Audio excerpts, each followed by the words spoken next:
పేతురు రాసినటువంటి మొదటి పత్రిక 2వ అధ్యాయంలో 18వ వచనం నుంచి 25వ వచనాల్లో మనం రెండు రకాలైనటువంటి వ్యక్తులను మనం చూస్తాం. రెండు రకాలైనటువంటి మనుషులను, ఒకళ్ళు యజమానులు, మరొకళ్ళు దాసులు.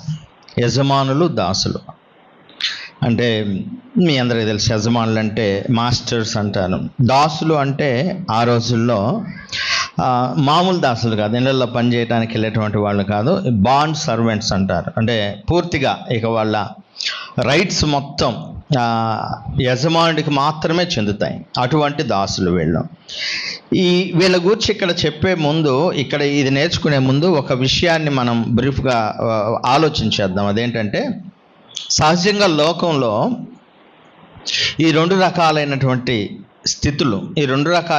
స్థితులను మనం చూస్తాం.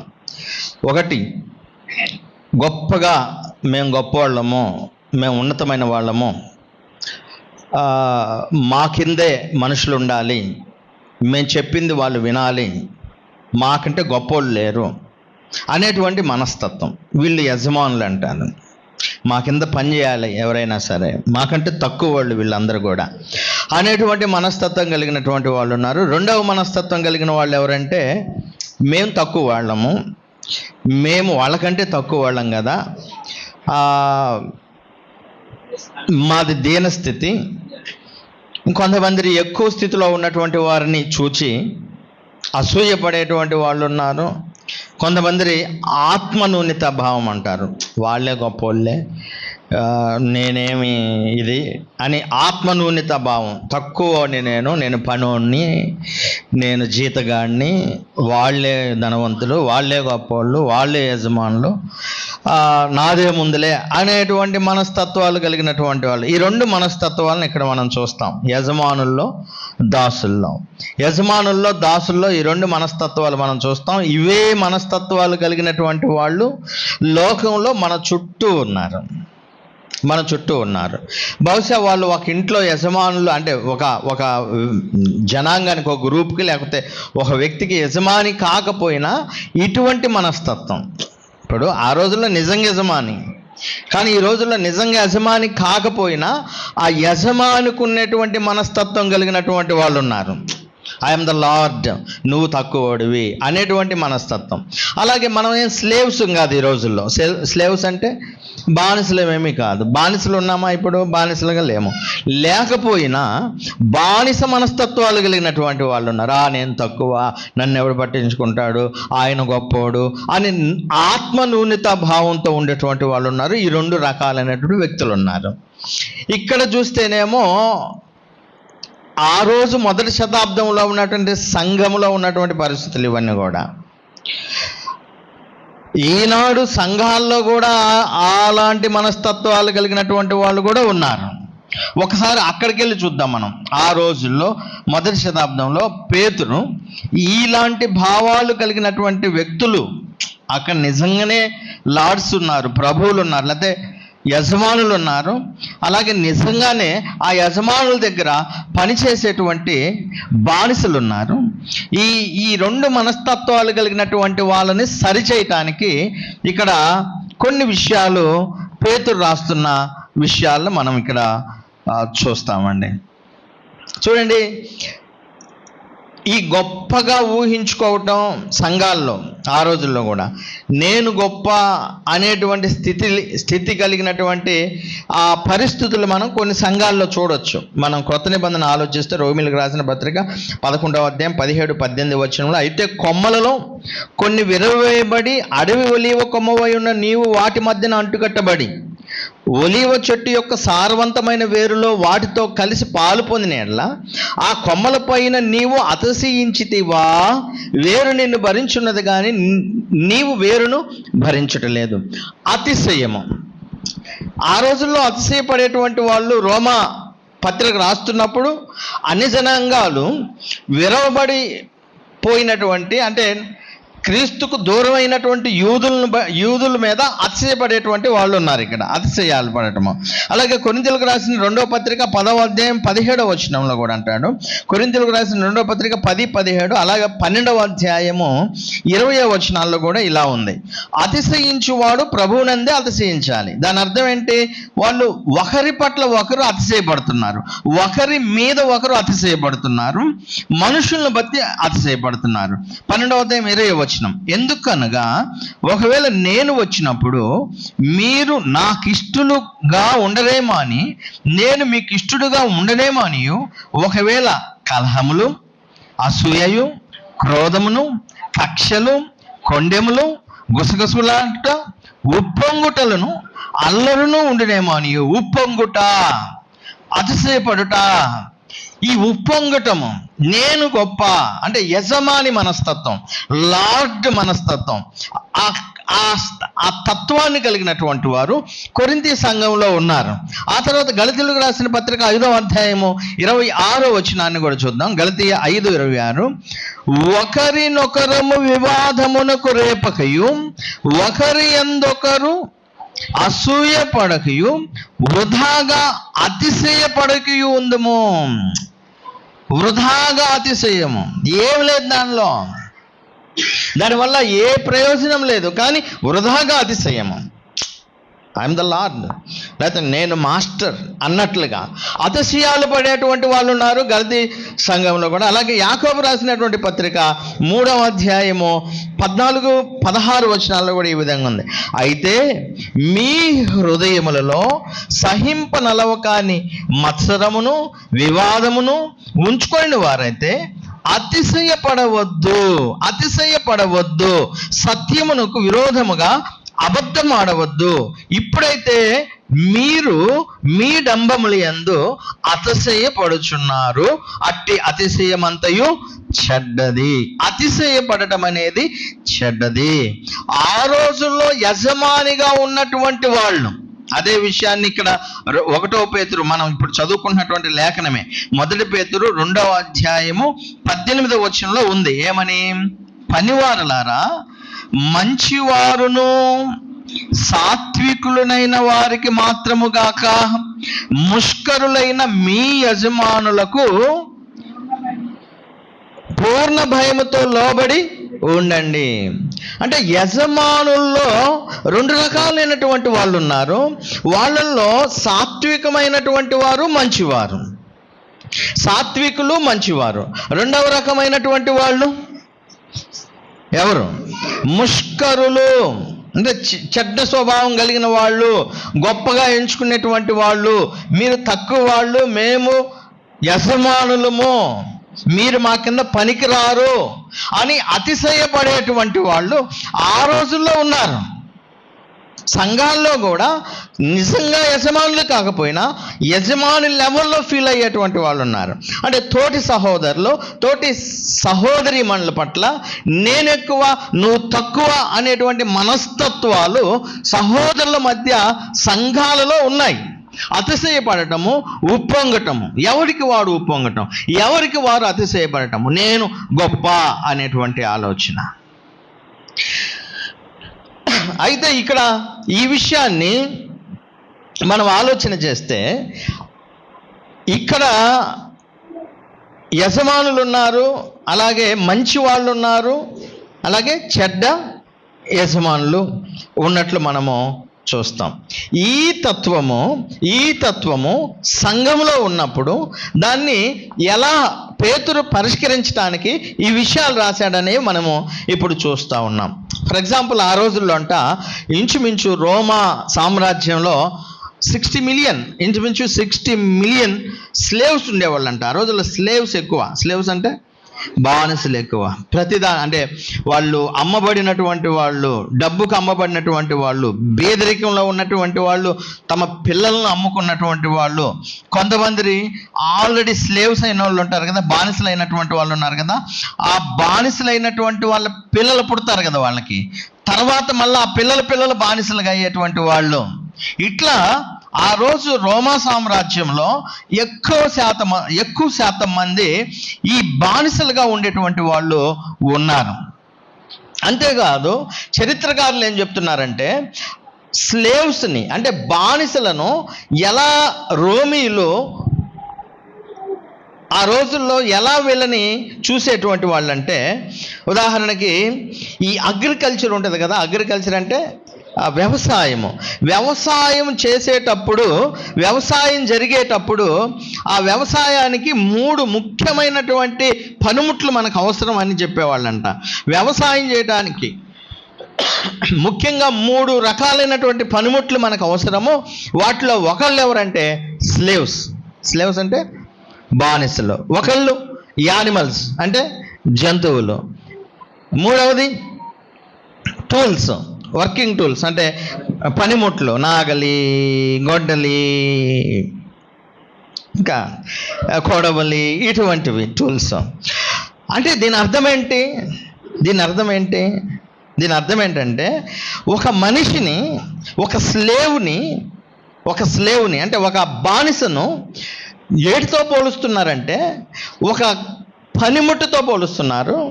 అలాగే పొలంలో పనిచేసేటువంటి వాళ్ళ జంతువులు అంటే గేదెలు ఉంటాయి కదా, ఆవులు, గేదెలు, ఎద్దులు, ఇవి వాటితో పోలుస్తారు ఆ రోజులు. అంటే చూడండి ఎంత తక్కువగా చూస్తారో చూడండి. ద ఓల్డ్ స్లేవ్స్ ఉన్నారనుకోండి, వయసు ఎక్కువగా ఉన్నటువంటి బానిసలు ఉన్నారనుకో, వాళ్ళని డంపులో పడేస్తారంట. అంటే వయసు ఎక్కువ అయిపోయింది, ఇక పని చేయలేరు, ఇటు పనికి రాడురా, పోయి చెత్తలో వాడు ఎక్కడో రోడ్డు పక్కనో అట్లా చెత్తలో పడేసేవాళ్ళు. కొంతమందిని చంపేసేవాళ్ళు. అంటే యజమానులకు ఆ అధికారం ఉంది, వాళ్ళకి అథారిటీ ఉంది వాళ్ళకి. బాండ్ స్లేవ్స్ అంటే అంతే, వాళ్ళు చంపవచ్చు, దానికి కేసులు ఏమీ ఉండవు. అలాగే ఒకవేళ స్లేవ్స్ రోగులై ఉంటే వాళ్ళకి భోజనం పెట్టడం, రోగం వచ్చింది అనుకోండి వాళ్ళకి ఇక భోజనం పెట్టడం కానీ మందులు ఇవ్వటం కానీ చేయరు. ఎందుకంటే డబ్బు వీడి మీద ఇన్వెస్ట్ చేయకూడదు, వేస్ట్ అవుతుంది డబ్బు అని. అంత దారుణమైనటువంటి పరిస్థితి ఆ రోజుల్లో స్లేవ్స్కు ఉండేది. ఆ పరిస్థితి తెలుసు. ఆ రోజుల్లో పేతురు రాస్తున్నా కానీ, పౌలు రాస్తున్నా కానీ, ఎవరు రాస్తున్నా కానీ ఆ రోజుల్లో ఆ స్లేవ్స్ పరిస్థితి వాళ్ళకి బాగా తెలుసు. అయితే ఇక్కడ విషయం ఏంటంటే, ఎప్పుడైతే క్రిస్టియానిటీ ఎంటర్ అయిందో, ఎప్పుడైతే క్రైస్తవము ఇటువంటి పరిస్థితుల్లోకి ఎంటర్ అయిందో, అంటే మేము లార్డ్స్, మీరు స్లేవ్స్, మీరు మాకు పనోళ్ళు, మేము మీకు యజమానులము, మీరు ఒక టూల్స్ లాంటి వాళ్ళు, మాకు పని చేయడానికి దున్నపోతులు, ఎద్దులు, గాడిదలు ఎటువంటివో మీరు కూడా అటువంటి వాళ్ళే, మేము పనిచేసే నాగళ్లతో మీరు సమానం అని చెప్పుకునేటువంటి ఆ పరిస్థితులు ఉన్నప్పుడు క్రిస్టియానిటీ ఎంటర్ అయిపోయింది. అంటే క్రైస్తవం వచ్చింది అప్పుడు. ఆ రోజుల్లో క్రీస్తు యొక్క విప్లవం, లేకపోతే క్రీస్తు యొక్క బోధలు ప్రారంభమయ్యాయి. సంఘము విస్తరించుకుంటూ పోతూ ఉంది అంటిల్ రోమ్ దాకా. అంటే ప్రపంచం మొత్తం క్రైస్తవం అయిపోయింది. అప్పుడు చాలా చేంజ్ వచ్చిందండి క్రైస్తవంలో. ఎంత చేంజ్ అంటే ఇక్కడ అదే అంటున్నాడు చూడండి, ఎంత చేంజ్ అంటే మనం కొన్ని వచనాలు మనం చూద్దాం. వాస్తవానికి ఇక్కడ వాళ్ళు బానిసలను ఎలా చూస్తారని చెప్పాం మనం ఇప్పుడు, ఒక పని ముట్లుగా. కానీ క్రైస్తవం వచ్చిన తర్వాత క్రీస్తు ఏం చెప్తున్నాడంటే, వాళ్ళను మీలాంటి ఒక మనుషుల్లాగా చూడండి. They are human being like you. నీలాంటి మనుషులు వాళ్ళను.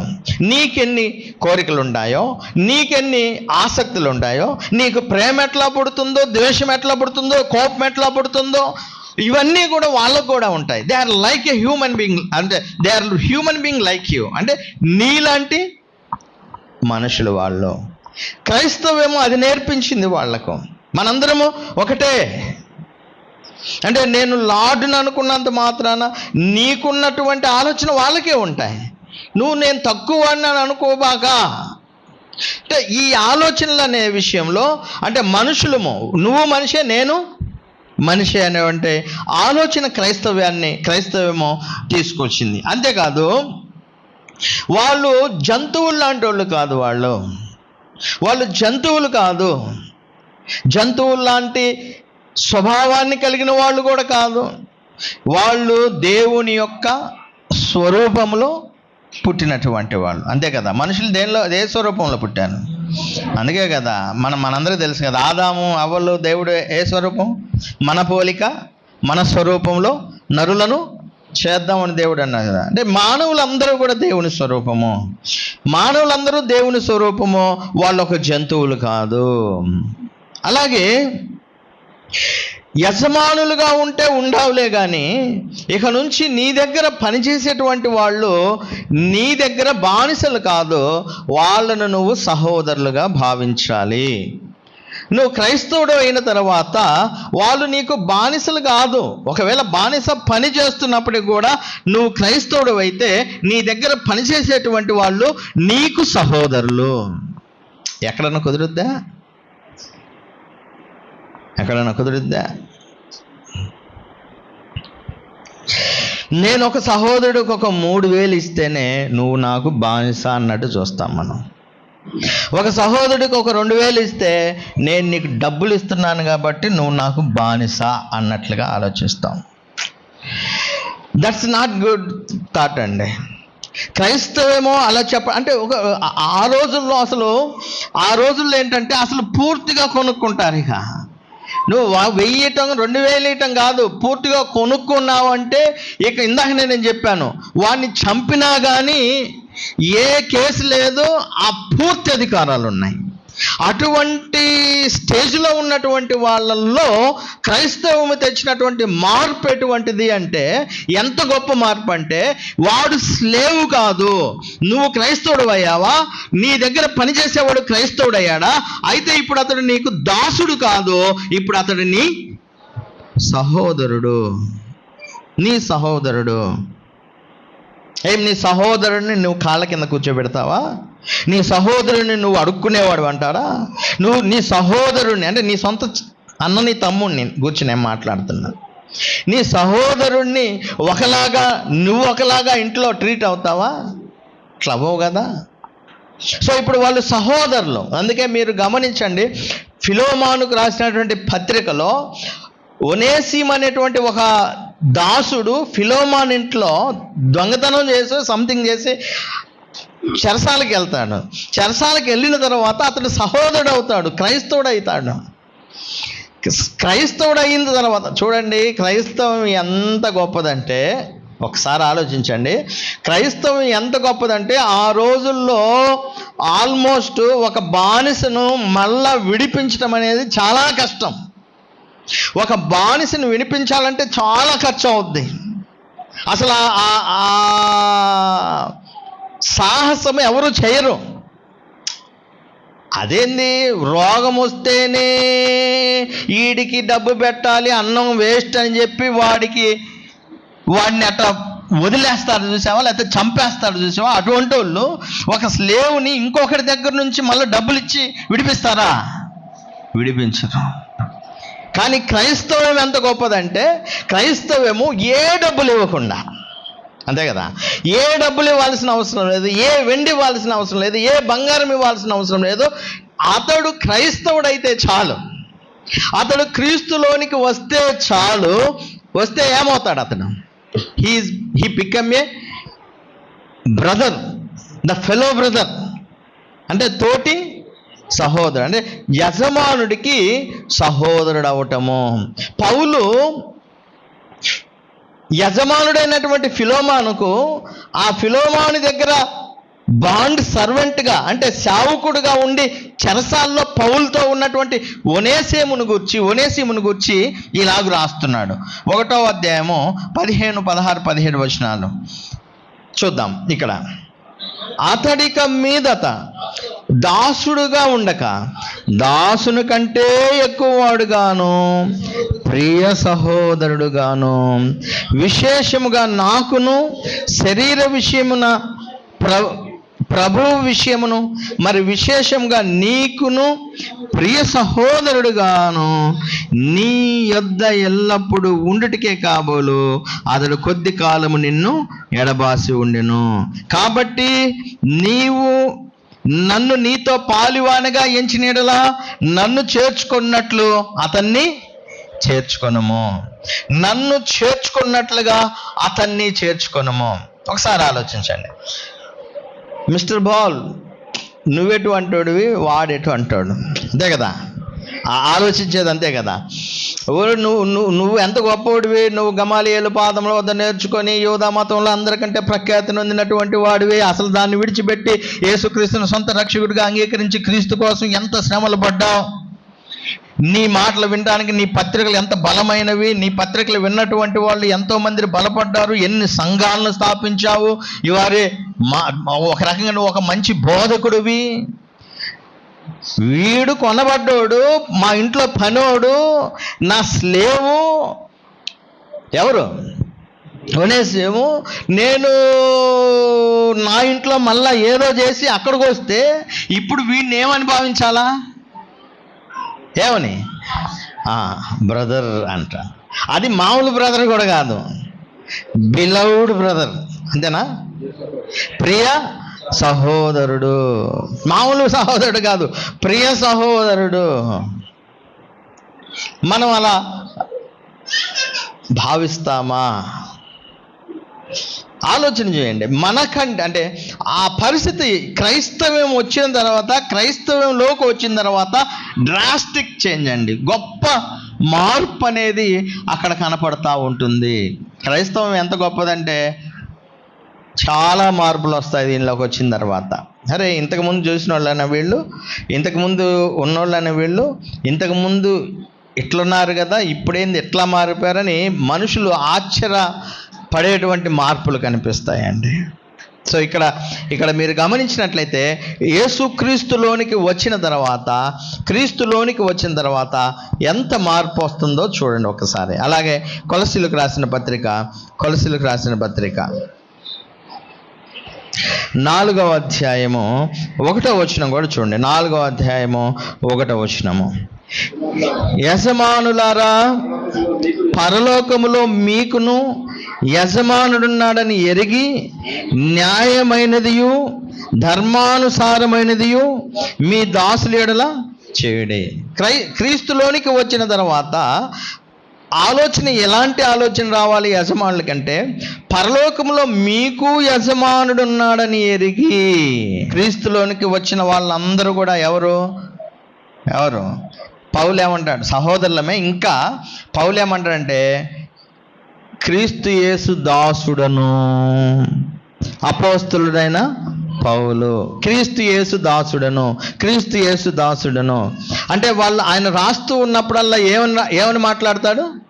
క్రీస్తు దాసుడు. అంటే ఇక్కడ భౌతికంగా ఒక వ్యక్తి ఉన్నత స్థితి ఉన్నా, భౌతికంగా ఒక వ్యక్తి యజమాని అయినా, భౌతికంగా ఒక వ్యక్తి డబ్బున్నవాడైనా, వాడు ఎటువంటి తను తాను ఏమని చెప్పుకుంటున్నాడు? క్రీస్తుకు దాసుడు. ఇప్పుడు ఫిలోమాన్ ఎవరు? యజమానుడైనా చెప్పండి, క్రీస్తుకు దాసుడు. అంటే ఇప్పుడు యజమానతత్వం లేదు క్రైస్తవ్యంలో, దాసత్వం మాత్రమే ఉంది.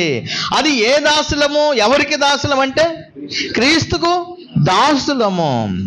సో క్రీస్తులోనికి వచ్చినటువంటి వాళ్ళు ఈ 2 కోవలకు సంబంధించిన, యజమాని ప్లేస్లో ఉన్న, పనివాడి ప్లేస్లో ఉన్న వీళ్ళిద్దరూ కూడా ఎవరికి దాసులు? క్రీస్తుకు దాసులు. సో క్రైస్తవ్యంలో ఈ హెచ్చు తగ్గులు అనేవి లేవండి. క్రీస్తులో హెచ్చు తగ్గులని లేవు. నువ్వు యజమానుడు అయినా సరే నీకు ఆ పరిస్థితి, ఆ ఆలోచన ఉండకూడదు. నువ్వు గొప్పవాడు అవ్వచ్చు, డబ్బు ఉండొచ్చు, నువ్వు తోటి సహోదరుడికి సహాయం చేయొచ్చు, కానీ ఆ సహోదరుణ్ణి ఒక బానిసగానో, నువ్వు తక్కువవాడిగానో, నువ్వు నా కాడ పనిచేసేవాడిగానో అనేటువంటి భావన క్రైస్తవంలో లేదు. ఎందుకంటే మనందరము క్రీస్తులో సహోదరులము, అందరము దాసులమే. ఇక్కడ యజమానులు ఎవరు లేరు. అదే స్లేవ్స్ అయితే దాసులు ఎలా భావించాలా? దాసులుగా ఉన్నటువంటి వాళ్ళు ఎలా భావించాలా? ఫిలిప్పీలకు రాసిన పత్రిక 2వ అధ్యాయము. దాసులుగా ఉన్నటువంటి వాళ్ళు కొంతమంది ఆత్మన్యూనత భావంతో ఉంటారు.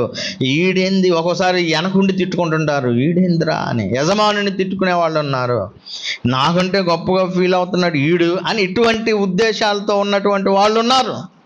సో అలాగే ఆత్మన్యూనత భావం, నాదేముందులే, వాడే గొప్ప, వాళ్ళే గొప్ప, వాళ్ళ దగ్గరే ఉన్నాయి అనేటువంటి ఈ భావం కలిగినటువంటి వాళ్ళు ఉన్నారు. వాళ్ళు క్రైస్తవులైన తర్వాత వాళ్ళల్లో ఎటువంటి మార్పు వస్తుంది? ఫిలిప్పీలకు రాసిన పత్రిక 2వ అధ్యాయము 5 నుంచి 7 వచనాలు చదువుకుందాం.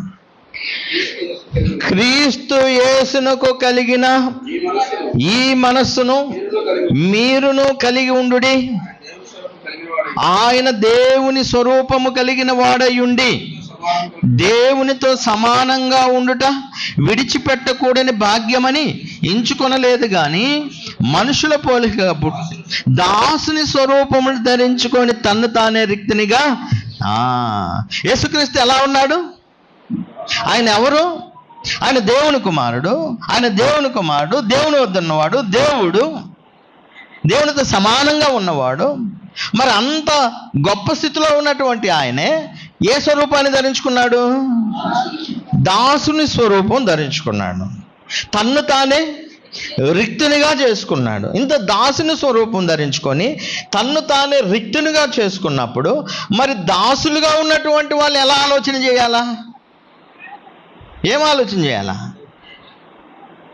యేసుక్రీస్తే దాసుడుగా వస్తే ఆయన దేవుని కుమారుడై దేవుడై ఉండి నా కోసం తన్ను తాను రిక్తునిగా చేసుకుంటే మరి అంత గొప్ప ప్రభువే దాసుని స్వరూపాన్ని ధరించుకున్నప్పుడు నేనేమన్నా లెక్క? ఈ ఆలోచన సంఘంలో ఉన్నటువంటి వాళ్ళకు కూడా వర్తిస్తుంది. సంఘంలో ఒకవేళ వాళ్ళు గొప్ప నేను తక్కువ అనుకునేటువంటి వాళ్ళు కూడా ఆలోచన చేయాల్సిన విషయం ఏంటంటే, ఒకవేళ నీకు ఆ స్టేజీ ఉన్నప్పుడు ఏమీ లేకపోయినా కానీ నువ్వు ఎలా ఉండాలంటే నువ్వు ఆత్మన్యూనత భావంతో ఉండకూడదు. నా ప్రభువు దేవుడయ్యుండి దేవుని కుమారుడయ్యుండి ఆయనతో సమానంగా ఉండేటువంటి పరిస్థితి ఉండి అది విడిచిపెట్టకూడని భాగ్యమని ఎంచుకోలేదు. ఆయన దాసుని స్వరూపాన్ని ధరించుకున్నాడు. మరి నేను దాసుని స్వరూపాన్ని ధరించుకుంటే నాకేంటి పోయింది? నాకు నష్టమేంటి? తగ్గించుకుంటే నష్టమేంటి? నన్ను నేను తగ్గించుకుంటే నష్టమేంది? 2 రకాలైనటువంటి మనస్తత్వాలు ఉన్నటువంటి వాళ్ళు ఆ మనస్తత్వాలను మార్చుకోవాలి. ఒకవేళ సంఘంలో నువ్వు గొప్పోడు అవ్వచ్చు, ఇతరులకు సహకరించేవాడు అవ్వచ్చు, అయినప్పుడు అంత మాత్రాన నువ్వు యజమానుడివి కాదు, దాసుడివే. ఎందుకు దాసుడివి అంటే నీకంటే పై యజమానుడు ఎక్కడున్నాడు? పరలోకంలో ఉన్నాడు. కాబట్టి ఇప్పుడు నీ తోటి సహోదరులు నీ తోటి వ్యక్తులు నీకు క్రైస్తవులు అయితే ఏమవుతారు? వాళ్ళు సహోదరులు అవుతారే కానీ పనోళ్ళు కాదు. నువ్వు అలా భావించాలి. నువ్వు ఉన్నత స్థితి ఉంటే, నీకు లేని స్థితి ఉంటే ఆత్మన్యూనత భావంతో ఉండొద్దు. అమ్మో నేను తక్కువనే, నన్ను తక్కువ చేస్తున్నారు వాళ్ళేమో అబ్బో అనుకోవద్దు. ఎవరిని గుర్తుపెట్టుకోవాలి? యేసుక్రీస్తు ప్రభువాన్ని గుర్తుపెట్టుకోండి. ఎందుకంటే ఆయన దాసుని స్వరూపాన్ని ధరించుకున్నాడు. కొలస్సీలకు రాసిన పత్రిక 3వ అధ్యాయము 22 నుంచి 25 వచనాలు త్వరగా. దాసులారా, మనుషులను సంతోషపెట్టువారై నట్టు కంటికి కనబడవలనని కాక ప్రభువునకు భయపడుచు శుద్ధాంతఃకరణము గలవారై శరీరమును బట్టి మీ యజమానులైన వారికి అన్ని విషయంలో ఎలా ఉండాలి? విధేయులై ఉండండి. ఎలా? దాసులారా, మనుషులను సంతోషపెట్టువారైనట్టు కంటికి కనబడవల్ని కాక. అంటే మనం పనిచేసేటువంటి పరిస్థితి ఉంటే, స్టేజ్ ఉంటే, మనం యజమానులైనటువంటి వారిని సంతోషపెట్టాలనే ఉద్దేశంతో ఏం చేయకూడదు. శుద్ధాంతఃకరణం కలిగిన వారమై మనం ఏది చేస్తున్నా ఎవరికి చేస్తున్నాము? మనం ఎవరికి చేస్తున్నా? ఏం పని చేస్తున్నా? ఏ కష్టం చేస్తున్నా? ఏం శ్రమ పడుతున్నా? ప్రభువుకి చేస్తున్నట్లు ఉండాలి, ప్రభువుకు చేస్తున్నట్లు ఆలోచించాలి. అంతేకాదు ప్రభువు వలన స్వాస్థ్యమును ప్రతిఫలముగా పొందుదమని ఎరుగుదుము గనక మీరేమి చేసినో అది మనుషుల నిమిత్తం కాక ప్రభువు నిమిత్తమని మనస్ఫూర్తిగా చేయుడి. మీరు ప్రభు అయిన క్రీస్తునకు దాసులై ఉన్నారు. మళ్ళా చెప్తున్నారు, ఒకవేళ మీ యజమానులకు మీరు దాసులుగా ఉన్నప్పటికీ కూడా మీరు అసలు దాసులు ఎవరికి? ఇప్పుడు డబ్బుండా వాళ్ళు ఎవరికి దాసులు? ఎవరికి దాసులు చెప్పరే? పెద్దగా చెప్పండి. క్రీస్తుకు దాసులు. డబ్బు లేనోళ్ళు పనోడు క్రీస్తుకే దాసులు. ఇద్దరు ఎవరికి దాసులు? క్రీస్తుకే దాసులు. కాబట్టి ఇద్దరు వాళ్ళ వాళ్ళ పనులు వాళ్ళ పరిధిలో ఉంటూ చేయాలి. సో స్టేజీ తక్కువగా ఉందని ఫీల్ అవ్వద్దండి. ఒకవేళ మనం స్థానిక సంఘాల్లో బీదలు ఉండవచ్చు, ఇబ్బందుల్లో ఉన్న వాళ్ళు ఉండవచ్చు, మిగతా వారి కంటే కొంచెం తక్కువ స్టేజ్లో ఉండవచ్చు. అంత మాత్రాన మనము వాళ్ళు ఎక్కువ మనం తక్కువ, లేకపోతే ఆత్మన్యూన్యత భావాన్ని కలిగి మనము జీవించకూడదు. మన ఆలోచనలు ఎలా ఉండాలంటే ఇదిగో ఈ విధంగా ఉండాలి. మనం ఎట్లా ఉన్నా, ఒకవేళ మనుషుల దృష్టిలో మేము స్లేవ్స్ అనిపించుకున్నా, నేను అసలు స్లేవ్ని ఎవరికి? యేసుక్రీస్తు ప్రభు వారికి అసలు దాసుణ్ణి. క్రీస్తు కూడా మీ కొరకు ఏమయ్యాడు? బాధపడి మీరు తన అడుగు జాడల యందు నడుచుకున్నట్లు మీకు మాదిరి ఉంచిపోయాను. మనకు మాదిరి ఉంచిపోయాడు యేసుక్రీస్తు ప్రభువారు. ఫర్ ఎగ్జాంపుల్, ఎవరైనా సహోదరుడు బాధపడుతున్నాడు, పని చేస్తున్నాడు, నీ ముందు కష్టపడుతున్నాడు, ఎవరైనా అన్నారనుకోండి, బ్రదర్ ఏంటి నువ్వు అలానే చూస్తున్నావు అన్నప్పుడు అది వాడి పని అన్నాడు అనుకోండి. అది వాడి పని, అది వాడు చేయాల్సిన పని అంటారు కదా కొంతమంది. అది వాడి పని, వాడు చేయాల్సిన పని, అది నా పని కాదు అన్నామనుకోండి. అట్లా అన్నామంటే మనం క్రీస్తు యొక్క మాదిరిలో నడుస్తున్నట్లు కాదు. క్రీస్తు మాదిరిలో నడుస్తున్నట్లు కాదు. క్రీస్తు మాదిరి ఏంటి? ఆయన అడుగు జాడల్లో మనం నడుచుకునేటట్లు ఏ మాదిరి ఉంచిపోయాడంటే మీ కొరకు బాధపడి. క్రీస్తు మాదిరి ఏంటండి? మన కొరకు బాధపడ్డాడు. క్రీస్తు మన కొరకు బాధపడ్డాడు. ఆ మాదిరి అనేది సంఘంలో అందరికీ ఉండాలండి. అందుకే మళ్ళా చెప్తున్నాను, గొప్ప తగ్గింపు అనే హెచ్చులు తగ్గులు అనేది సంఘాల్లో లేవు. సంఘం క్రైస్తవం వచ్చిన తర్వాత ఆ రోజుల్లో క్రైస్తవంలో ధనవంతుడు లేకపోతే యజమానుడు అలాగే దాసుడు అనేటువంటివి ఉన్నాయి. కానీ క్రైస్తవం వచ్చిన తర్వాత ఏమైంది? అంతా సమానం అయిపోయింది. సహోదర తత్వం మాత్రమే మిగిలి ఉంది. ఎందుకు ఈ సహోదర తత్వం రావాలంటే క్రీస్తు మన కొరకు మాదిరి ఉంచిపోయాడు. ఆయన తన అడుగు జాడల్లో మనం నడిచేటట్లు మనకు మాదిరి ఉంచిపోయాడు. ఆ మాదిరి ఏంటంటే మనము కూడా మన సహోదరుల కొరకు బాధ అనుభవించాలి. నువ్వు ఉన్నత స్థితిలో ఉన్నావు అనుకో, తక్కువ స్థితిలో వాడు నిన్ను ఇంకొకలాగా, నువ్వు మంచోడివి, ఉన్నత స్థితి ఉంది, మంచోడివి, సాత్వికుడివి, కానీ తక్కువ స్థితిలో ఉన్నవాడు నీ మీద అనవసరంగా అబాండాలు వేసి, ఒరే వాడు అటువంటివాడు ఇటువంటివాడు, నన్ను తక్కువడని అటు చూస్తున్నాడు ఇటు చూస్తున్నాడు అన్నా, ఎక్కువ స్థితిలో ఉన్నవాడు మాదిరి చూపించాలి. క్రీస్తు కూడా తన సహోదరుల కొరకు ఏం చేశాడు? బాధ అనుభవించాడు. తక్కువవాడు ఏదన్నా ఎక్కువవాడు క్రీస్తుని మాదిరిలో పెట్టుకోవాలి. అలాగే ఎక్కువవాడుగా భావించేవాడు తక్కువవాడిని చూసి, రే నువ్వు నాకు బానిసవి, నువ్వు తక్కువవాడివి, నా మాట నువ్వు వినాలి, నువ్వే సేవ చేయాలా, నువ్వే అది తీసి ఇక్కడ పెట్టాలా, నేను ముట్టుకోను, నువ్వే అంతా చేయాలి అని నిన్ను ఇబ్బంది పెడుతున్నాడు అనుకో. అప్పుడు నువ్వేం చేయాలి? నీకు మాదిరి ఎవరు? నువ్వు ఎవరి వైపు చూడాలా?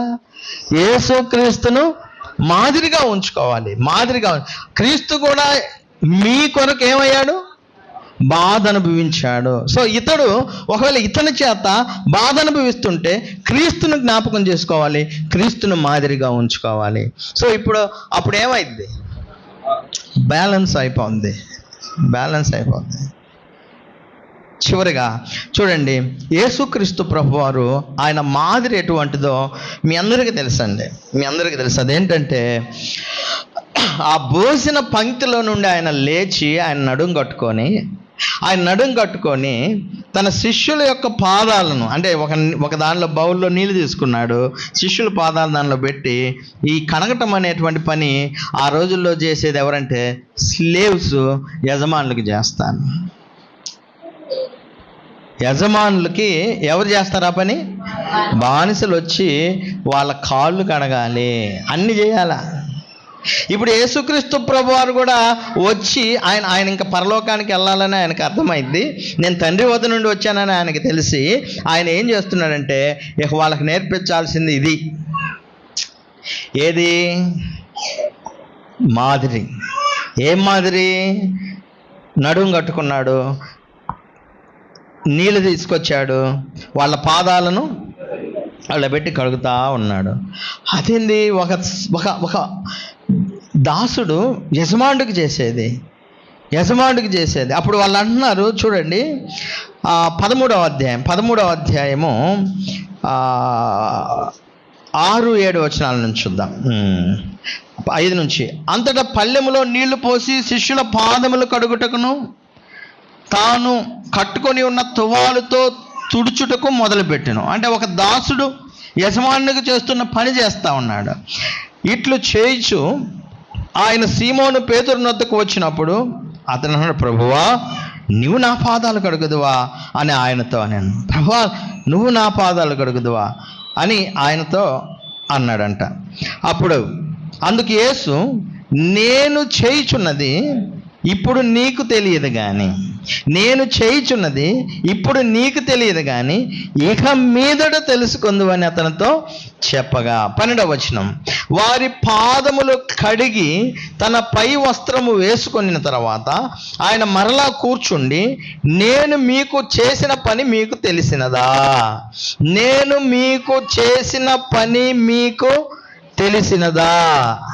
బోధకుడని ప్రభు అని మీరు నన్ను పిలుచున్నారు. నేను బోధకుడును ప్రభువును గనుక మీరిట్లు పిలుచుట న్యాయమే. కాబట్టి ప్రభువును బోధకుడునైనా నేను మీ పాదములు కడిగిన ఎడల, చూడండి, ప్రభువును బోధకుడినైన నేను మీ పాదములు కడిగిన ఎడల మీరును ఏం చేయాలి? ఒకరి పాదములను ఒకరు కడుగవలసినదే. నేను మీకు చేసిన ప్రకారం. ఇక్కడ నిజంగా కొంతమంది ప్లేట్ తెచ్చి కడుగుతూ ఉంటారు, అది కాదు. ఇది అసలు దేనికి ఇది చేయబడిందంటే మాదిరి. ఏం మాదిరి అంటే, నేను ప్రభువుని యజమానుణ్ణి, కానీ నేనేం చేశా? నడుం కట్టుకొని వాళ్ళ పాదాలు తీసుకొని కడిగాడంటే ఒక దాసుడు చేసే పనిని నేను చేశాను. మీ పాదములు నేను కడిగినలా ఒకరి పాదములు ఒకరు కడుగవలసినదే. నేను మీకు చేసిన ప్రకారం మీరును చేయవలనని మీకు మాదిరిగా ఇలాగు చేసి తిని. దాసుడు తన యజమానుని కంటే గొప్పవాడు కాదు, పంపబడిన వాడు అంటే అపోస్తలుడు తన్ను పంపిన వాడి కంటే గొప్పవాడు కాదని మీతో నిశ్చయముగా చెప్పుచున్నాను. ఈ సంగతులు మీరు ఎరుగుదురు కనుక వీటిని చేసిన యెడల ఏమవుతారు? ధన్యులు. చాలు, ఇక ముగించేద్దాం. అపోస్తలులు అంటే ఎవరు? They sent by Jesus Christ. వాళ్ళు యేసుక్రీస్తు ద్వారా పంపబడినటువంటి వాళ్ళు. దే హ్యావ్ స్పెషల్, అంటే వాళ్ళకంటూ ఒక ప్రత్యేకత ఉంది. మిగతా వాళ్ళు ఎవరు కూడా అపోస్తులని అనిపించుకోరు. వాళ్ళు ఎవరు కూడా అపోస్తులని అనిపించుకోరు. అపోస్తులు అంటే పంపబడినటువంటి వారు, గొప్పగా పేరున్నటువంటి వాళ్ళు, యేసుక్రీస్తు దగ్గరున్నటువంటి వాళ్ళు, యేసుక్రీస్తుతో ఉన్నటువంటి వాళ్ళు.